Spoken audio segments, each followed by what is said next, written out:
What's up, Champions League fans out there around the world? The one and only Mark Spencer back once again for Champions League review.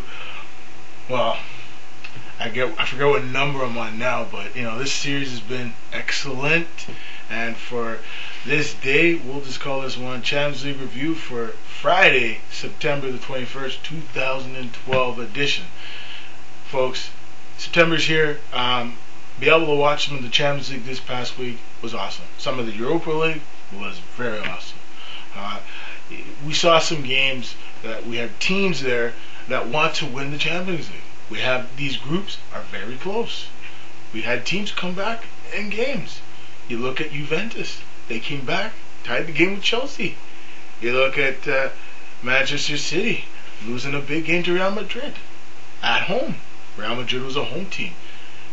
They should have got off to a good start and won that game. But they had to come back near the end. Cristiano Ronaldo scored one of the sweetest goals I've ever seen, showing that he's Mr. Pro Soccer Evolution. And that game's coming out in October. Should be good. PS3 should be good. Just like FIFA 13. There's no doubt in my mind. Messi, Cristiano Ronaldo, it's a toss-up. Throw up a coin. Hey, they're two of the best players in the world. There's lots of great players in the world. I don't think there is one single great player in the world. I think every one of these players around the world are amazing talents. There's no doubt in my mind. You look at the picture I just showed you of Bastian Schweinsteiger winning their big game 2-1 in the Champions League over Valencia. It was a good game. Man, you look at these two teams. These two teams, Valencia and Bayern Munich, played in the 2001 Champions League final. In Bayern. Actually, I think it was in Munich. The old Munich, ATC Munich Stadium, before the Allianz was around. But, you look at the history of these teams. You look at the history of this competition. We saw a lot of teams play tough.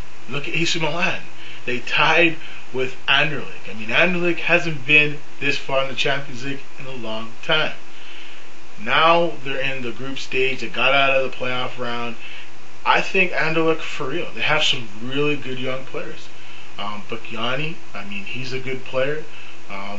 Lucas Bila, the captain of the team, I think he's got a lot of potential. I've seen him play over the last few years. I've watched some games online and stuff, pick up some highlights and stuff around the world.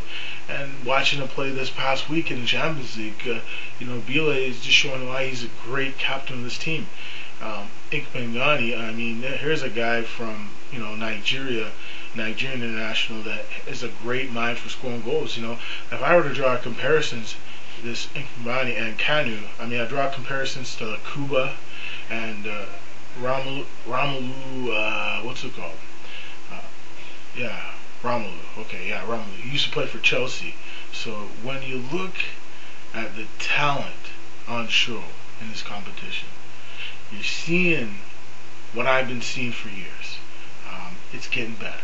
You look at Borisov, Bate Borisov, pulling an upset over who's the team they played against? Lille. So you're seeing the talent on show in this competition. You can be the smallest country in Europe, and you can compete in this competition. Review at a high level for September 21st, 2012. Mark Spencer's back, and now it's just continuing from the Bayern Munich. Bayern Munich, they somehow, some way, they always show up for this competition.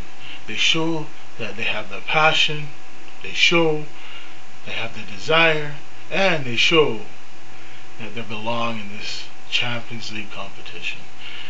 Year after year, you see this team, they got to the final last year, they lost to Chelsea, but it was a good game. Both teams left it all out there on the pitch. It could have went either way, but both teams gave everything they had, did everything they could do, and in the end, one team won. It was Chelsea. That team was the biggest underdogs ever. They were older team, lots of experience. A lot of players were dealing with injuries.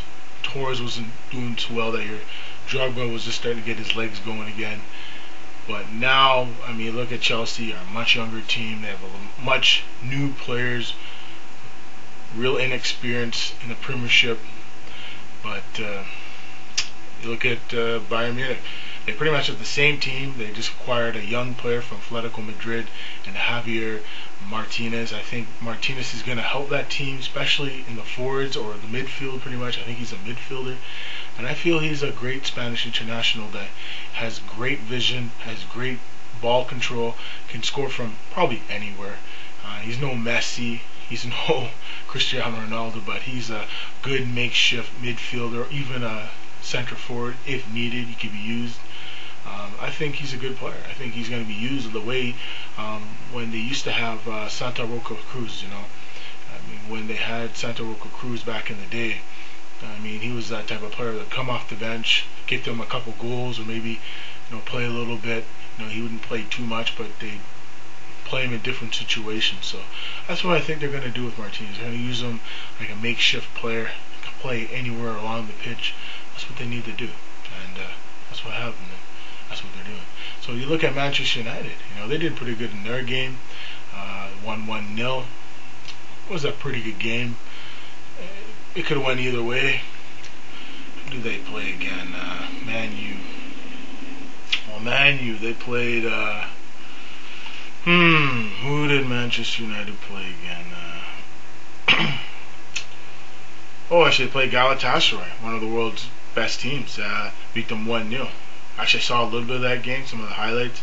Not too bad. Barcelona won their game 3-2 over Spartak Moscow. I mean, Messi put on a little bit of a show. So did Alexis Sanchez. He's another great player.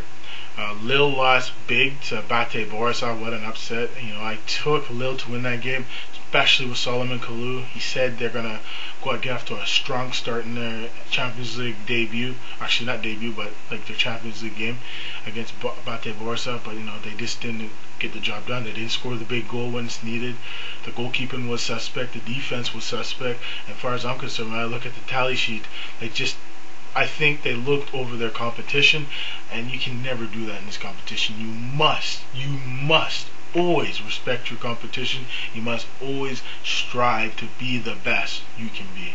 And like I said with Chelsea, the Champions League, the champions of last year, the best team in the world, tied with Juve. So it was a good game. It was a lot of energy in Stamford Bridge. The fans were going nuts. I was watching it. The commentators were really into it. I mean, it was a good game, back and forth, just like that Real Madrid versus Manchester City game. Two of the richest teams in the world, teams that love to spend lots of money. It was another gorgeous game.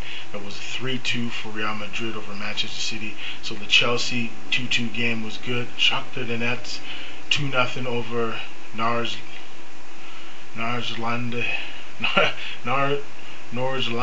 So I think it's a team from Norway. They beat them 2-0. I didn't even see the highlights, but it looked like it was a decent match. Borussia Dortmund won 1-0 over Ajax. Milan and Anderlecht game I watched 0-0. Malaga put a clinic on Zenit St. Petersburg, who spent almost $90+ million on Hulk and another player they got from France. So I mean, wow, Malaga is getting better. I mean, if their ownership would spend the money, be so cheap, just try to improve the team. I mean, this team could really do some damage in the Champions League. Never mind the La Liga. They're one team you must watch out, man. They're like third in the La Liga this year. They're actually ahead of Real Madrid. Real Madrid is like near the bottom. So, I mean, that's a team you have to really watch out for. Olympiacos loses 2-1 to Schalke. I mean, Schalke really bossed the whole game. Klaus-Jan Huntelaar looked really, really good. Some of the other players on Schalke, they were making good passes, great goalkeeping. Saw some of the highlights. It looked pretty good. Montpellier and Arsenal, it was a good game. Arsenal looked really aggressive. Lucas Podolski, like I said in previous commentaries, I always said this guy was going to compete at Arsenal. Replacing Van Persie won't be easy. Between him and Oliver Giroud, between the two of these players, it's going to be tough. But I mean, Podolski's the one guy. He's one of the world's greatest goal scorers. He's one of the greatest goal scorers in the history of German football.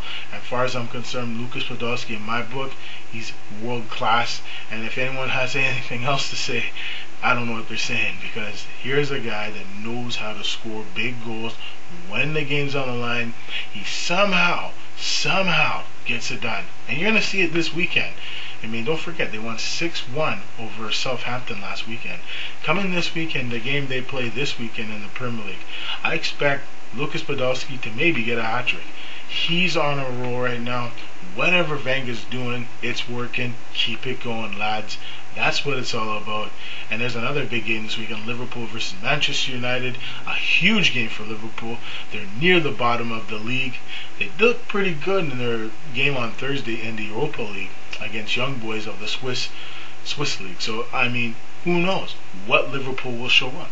Will it be the Liverpool we've seen so far this year? Have this been disappointing? Haven't had much effort, had much dedication in their victories or losses or ties or draws, whatever. I mean, they haven't been a winning team this year.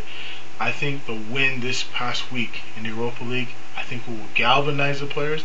And let me tell you, I think it will motivate the players to go out there and put on a show for the fans against their greatest rival, Manchester United.